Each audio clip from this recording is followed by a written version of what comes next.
Всем привет! Вы на канале Button IT и с вами Саня.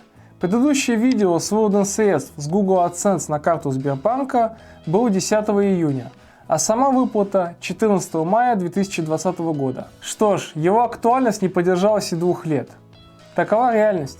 Вывод дохода YouTube с AdSense возможен только по достижению $100. Это минимальная сумма, доступная для вывода, которая происходит автоматически. Но при желании ее можно повысить. Тогда выплата не произойдет, пока не будет достигнута нужная сумма. В середине марта 2022 года у меня должна была быть очередная выплата в $101. Но так как Сбербанк находится под санкциями, у меня был большой риск не получить свои средства.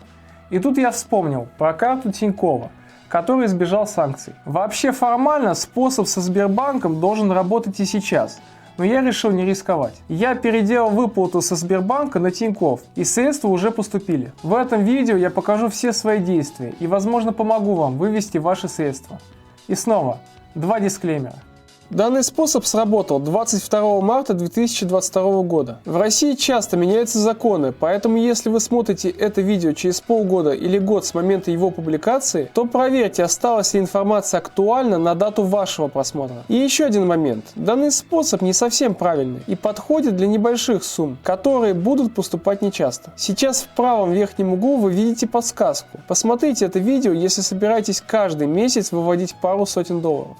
Сразу хочу сказать, что карта МИР нам не подходит. Нужна карта Visa или MasterCard, только они являются международными. У меня как раз MasterCard, поэтому переходим к следующему шагу.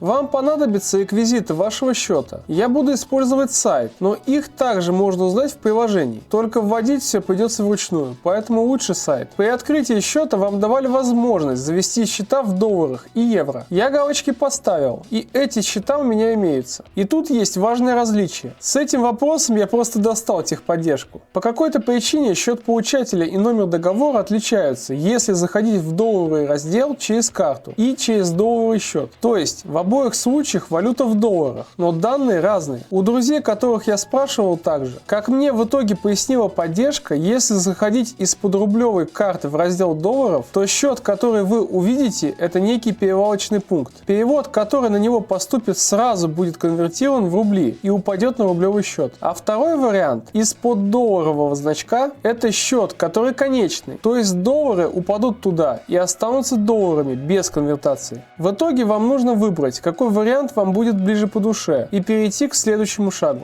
Заходим в AdSense, переходим во вкладку «Платежи». Выбираем «Управление способами оплаты». Слева вы видите мой новый счет для Тинькофф, а справа старый для Сбербанка. Кстати, последние 4 цифры тут – это номер счета, а не карты. Поэтому после заполнения не удивляйтесь, что цифры будут отличаться от тех, что указаны на карте. Выплата в данный момент стоит на Тинькофф. При желании ненужный можно удалить. Сбербанк оставил, потому что я по жизни оптимист и надеюсь на лучшее. Нажимаем на «Добавить способ оплаты». На выбор дается 3 варианта. Нас интересует второй пункт – настроить оплату банковским переводом. У нас сразу выпало меню для заполнения. Поле «Идентификатор получателя» можно оставить пустым, но для отличия счетов лучше сюда ввести название банка. Теперь переходим на страницу браузера с банком. Я для себя выбрал переводы с конвертацией на рубли. Если вы решили так же, то переходим точно так же, как на видео. Обязательно переходим во вкладку «Доллары». Перед нами вся нужная информация. Возвращаемся в AdSense. Владелец банковского счета. Тут сказано, что нужно вводить, как указано в выписке. Так мы и поступим. Копировать. Вставить. Готово. То же самое делаем с названием банка. БИК – это идентификатор банка и его филиала. Самое интересное, что БИКа нет в наших данных. Но ничего, его можно найти в разделе рублевого счета. Вот он. Копируем. Вставляем. SWIFT – это уникальный идентификатор банка. За этот параметр было тревожнее всего, так как он в данный момент отключен для РФ. Санкции?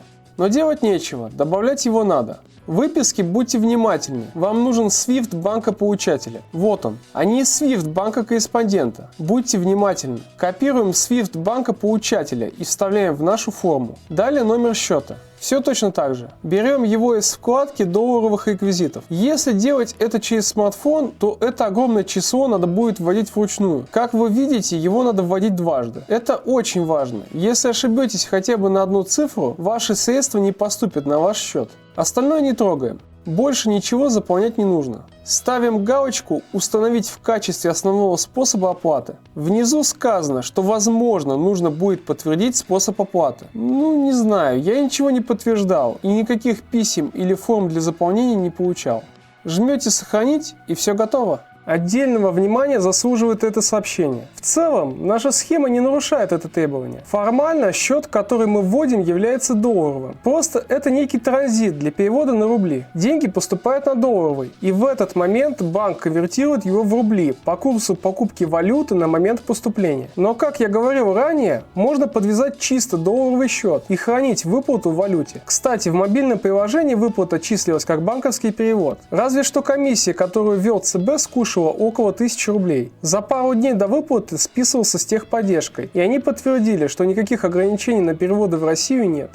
Вот и все. Даже в условиях санкций всегда есть пути решения проблемы. К сожалению, эта выплата, скорее всего, была для меня последней. Доход за март составил $7.